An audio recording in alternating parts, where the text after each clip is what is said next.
Oke. Kemudian Ya gimana Mas terkait tadi? faktor apa aja nih, Mas?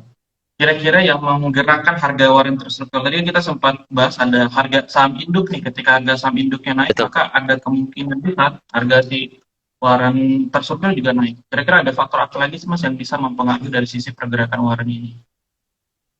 Ya, jadi faktor utama pasti tetap dari saham underlying-nya, karena kan ini kan produk turunan ya, derivatif. Jadi mau Ya. nggak mau dia akan bergerak itu sesuai tuh mengikuti dari underlying. Makanya investor jangan salah nih ketika dia mau beli structure warrant, investor yang harus menganalisa itu adalah saham underlying-nya.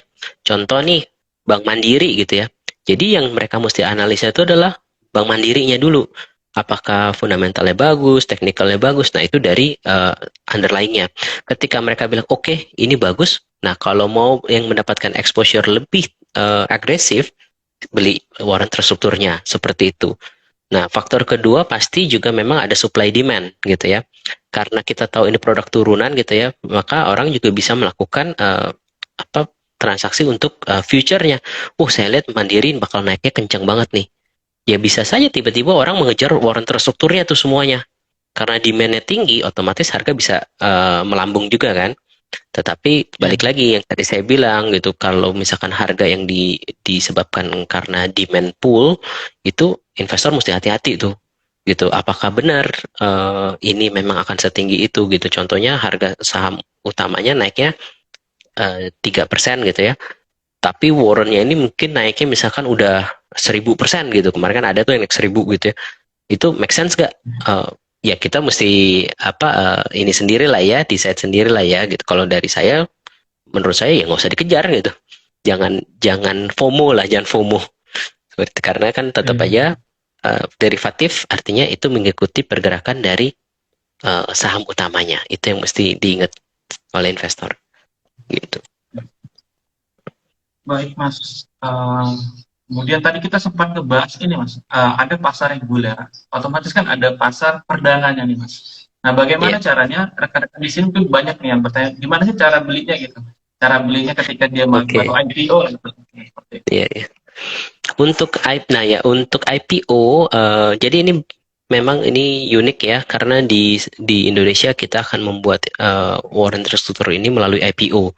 Nah, investor itu bisa beli IPO, bisa antri itu nanti. Karena untuk awal sebenarnya ini kita bisa nantinya itu bisa kerjasama dengan apa perusahaan-perusahaan lain. Tapi untuk awal ini RHB akan hanya menjual structure warrant-nya ini melalui platform TradeSmart gitu. Jadi untuk Oke. investor yang belum punya account, buka aja, karena di accountnya kami itu cuman investor buka account tuh cuman butuh 100.000 kok. Jadi nggak perlu setoran yang besar-besar, dan itu bukannya online, tinggal download aja dari App Store ataupun Play Store.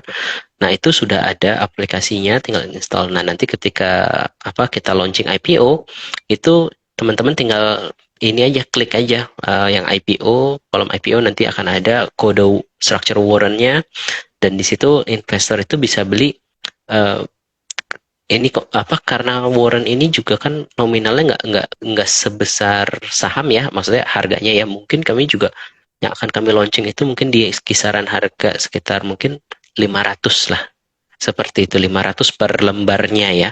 Jadi kalau misalnya kita mau beli saham-saham IDX 30 dengan harga murah, sebenarnya bisa jadi solusi juga nih beli warrant terstruktur gitu, seperti Jadi itu. memang dari namanya opsi ya, Mas ya. Jadi opsi pilihan tambahan nih buat rekan-rekan yang Opsi.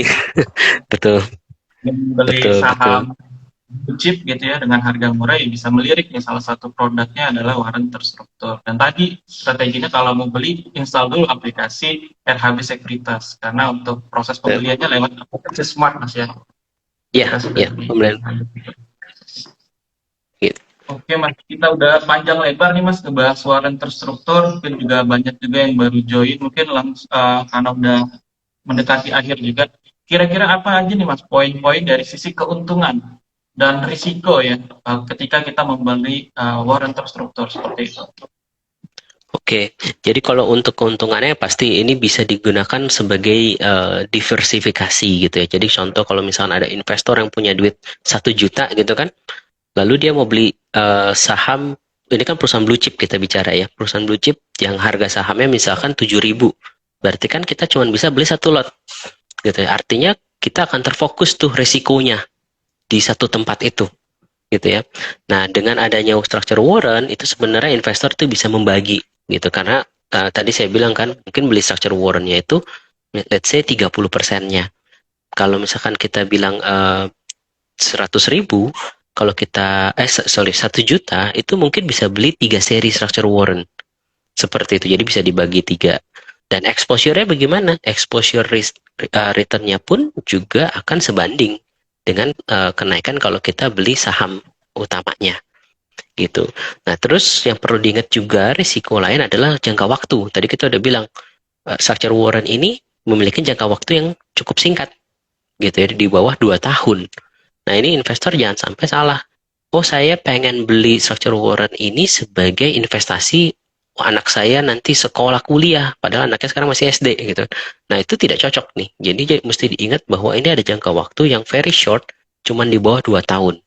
Gitu. Jangan sampai horizonnya investasinya nasabah itu tidak sesuai sama produknya ini gitu ya.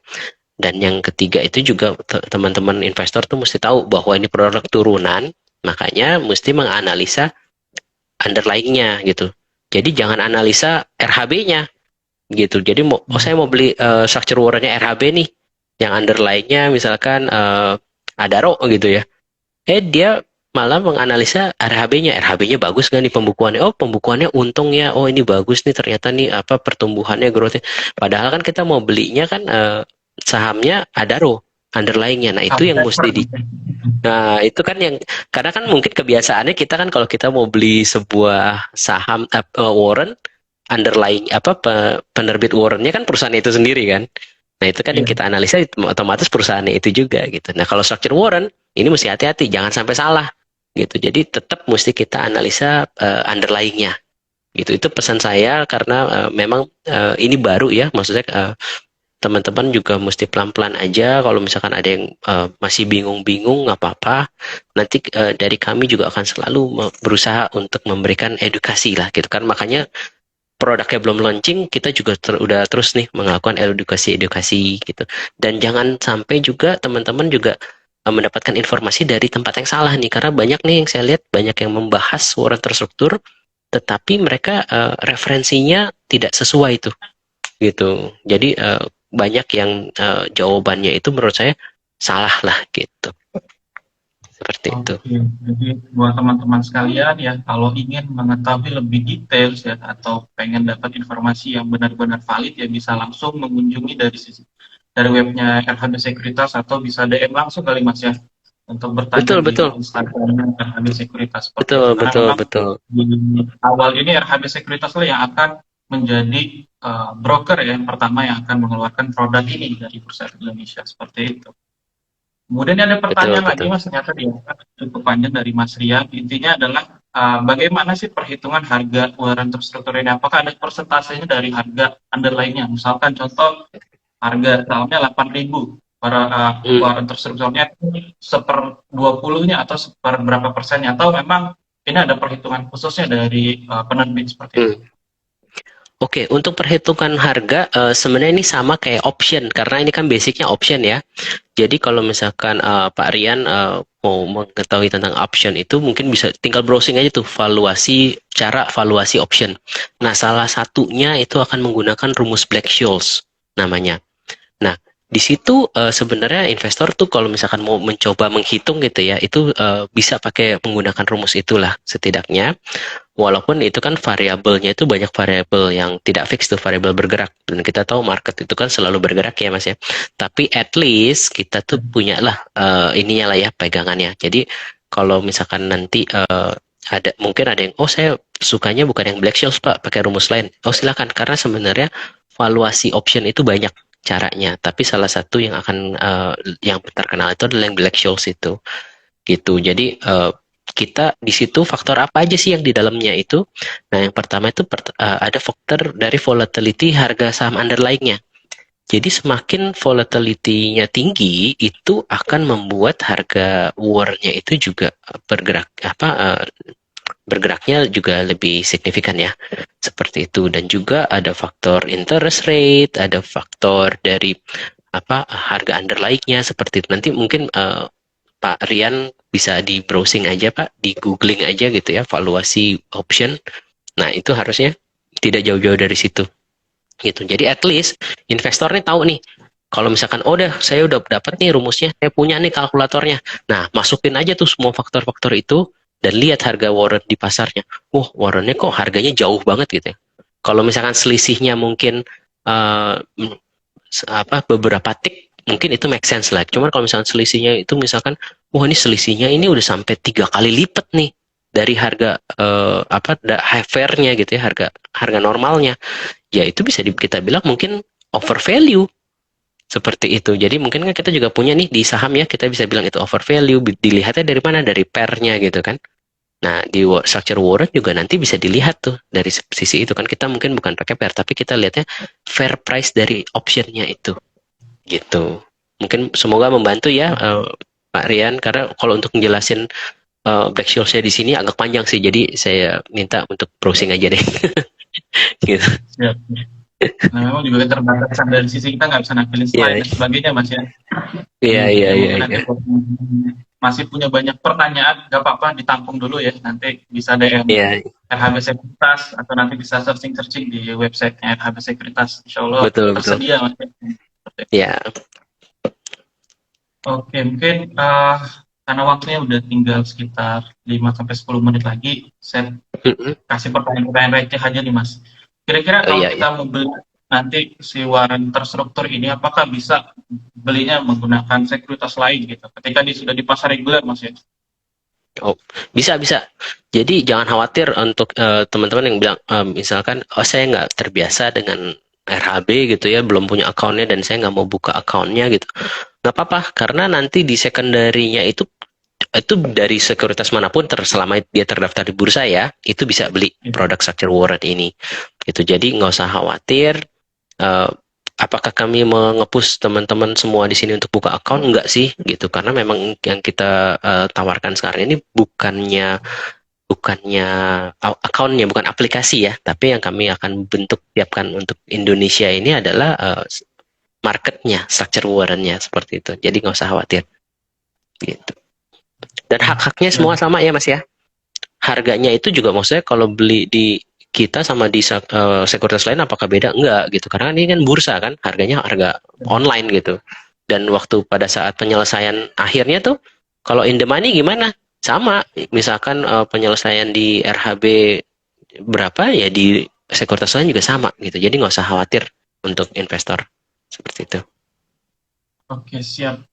Menarik sekali nih buat rekan-rekan. Jadi ini insya Allah jadi salah satu pionir baru, Mas ya, produk keuangan di Indonesia. Semoga jadi apa ya, produk yang Ya, bisa bermanfaat lah untuk kita semua gitu. Tapi yang perlu amin. kita garis bawah, yang pertama adalah warren ini secara sisi risiko cukup besar gitu, sehingga untuk teman-teman yang mungkin intermediate atau lebih ke arah cari aman gitu ya, yang nggak terlalu suka volatilitas, mungkin ya bisa dipertimbangkan Jangan. atau ya Betul. mencoba ya kecil aja gitu. Karena memang ya Iya, iya. punya warren kan memang harganya lebih volatil dibandingkan dengan harga saham induknya seperti itu. Dan juga tadi harga warren ini nggak ada istilah ARA atau ARB, sehingga ya Betul. teman-teman juga harus bisa mempersiapkan dari sisi risikonya seperti apa, dari sisi reward Ya. yang dikejar seperti apa, seperti itu. Mungkin Oh, terakhir oh Mas sebentar. untuk menutup. Saya mau Saya mau tambahin Oh, iya. sedikit Mas. Jadi memang arahnya itu kan tidak ada ya. Tapi kalau ARB itu sebenarnya kami sebagai liquidity provider itu akan selalu menjaga Mas. Artinya Oh, apa? Karena kan tadi kan ada harga fairnya kan. Misalkan harga ya. fairnya nih 100 nih. Terus tiba-tiba ada orang mau sengaja nih guyur nih sampai ke 80. Itu bisa nggak? Sebenarnya secara teori itu tidak bisa. Karena kami sebagai liquidity provider akan selalu memasang di harga 100-nya. Karena misalkan contoh fair price-nya di 100 ya Mas ya. Gitu. Ya, Jadi ya. kami itu sebagai LP itu akan berusaha maksimal mungkin membuat investor itu tidak kecewa lah gitu. Mungkin ini yang agak berbeda nih. Karena kita di sisi yang sama kan, antara nasabah Ya. dengan liquidity provider dengan RHB itu kita sama posisinya seperti itu. Oke, jadi Ya, ini bisa jadi salah satu tambahan ya, tambahan keuntungan nih rekan-rekan dibandingkan dengan warren equity biasa, ya tadi Ya, dari liquidity provider juga membantu memaintain dari sisi harganya supaya bergeraknya lebih betul, wajar seperti itu. betul, betul, betul. Kemudian terakhir nih Mas dari Mas Stanley mungkin bisa kasih tips ya, tips atau saran nih untuk kita sebagai pemula bagaimana cara kita memilih warren terstruktur gitu. Ya, cara memilih warren terstruktur simple sih. Pertama, teman-teman semua lihat aja underlying-nya gitu ya. Kalau teman-teman suka dengan underlying-nya, sudah dianalisa bahwa ini yakin nih akan bullish, nah itu baru masuk ke warren terstrukturnya. Terus kedua, jangan lupa diversifikasi, bukannya keseluruhan dana yang kita punya buat beli underlying, tetapi justru kita masuk ke sini sebagiannya. Karena kan ini produk leverage ya, ada efektif gearing-nya, akan bergerak lebih agresif.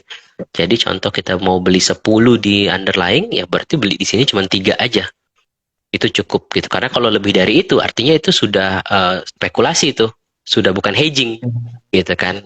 Cuman apakah tidak boleh Pak? Ya itu kembali lagi terserah nasabahnya.